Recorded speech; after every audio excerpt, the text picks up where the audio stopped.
Hi there, and welcome to the Chaplain's Moment. I'm Reverend Al, VOA's Northern New England's chaplain. Today we begin with just a touch of history. It's about Maud Balllington Booth. Maud Elizabeth Charlesworth was born September 13, 1865, and died August 26, 1948. She later changed her name to Maud Balllington Booth and was a leader and co-founder of Volunteers of America. She was born in Surrey, England, the daughter of the local Anglican rector. The work of both her parents in social issues led to Maud's interest in social welfare and social service.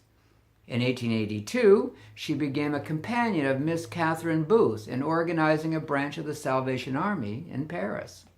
In 1883, they went to Geneva, Switzerland, where they were both expelled after aggressive police interrogation for their work. She stayed with the Booth family and worked in the London slums and elsewhere. During that time, Maud was growing up. Women did not have the right to vote, sue in court, or own property. They belonged in the domestic sphere, as it was called, where their role was solely to provide their husbands with a clean home, food on the table, and raise their children. Women's rights were extremely limited at best. They lost ownership of their wages, all their physical property, and all cash they generated once married. When a woman of Maud's time married, the rights of women were given over to their husband. Under the law, the married couple became one entity, where the husband would represent that entity, placing him in control of all property, earnings, and money. In addition to losing money and material goods to their husbands, Victorian women became property of their husbands, giving them right to whatever their bodies produced: children, sex, domestic labor. Marriage abrogated women's right to consent, giving the husband ownership over her body. In 1886, at the age of 21, Maud, against the wishes of her father, chose to marry Balllington Booth. In that year, in 1886, in the United States, women were excluded from dedication ceremonies for the Statue of Liberty.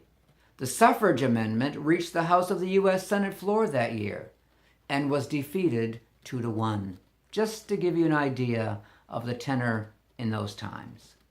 Maud was known for working to improve the conditions in prisons in the late 19th and early 20th centuries.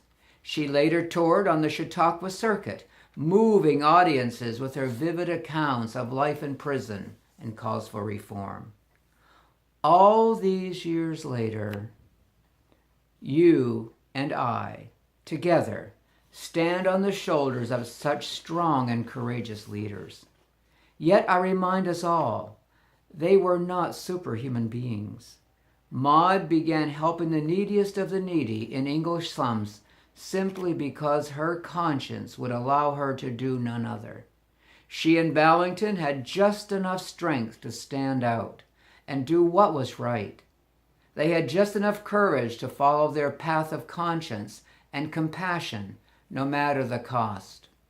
May we, all these decades later, commit to doing our small part to live those ideals as well. I share a closing thought on strength and courage by Sylvia Kelly, hoping it will support us all today.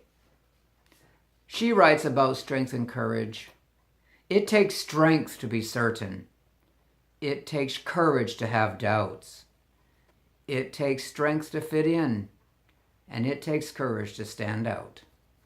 It takes strength to share a friend's pain. It takes courage to feel your own. It takes strength to hide your pain. It takes courage to show it and deal with it. It takes strength to stand guard. It takes courage to let down your guard. It takes strength to conquer, and it takes courage to surrender. It takes strength to endure abuse. It takes courage to stop it. It takes strength to stand alone. It takes courage to lean on a friend. It takes strength to love, and it takes courage to be loved. It takes strength to survive, and it takes courage to live. Amen.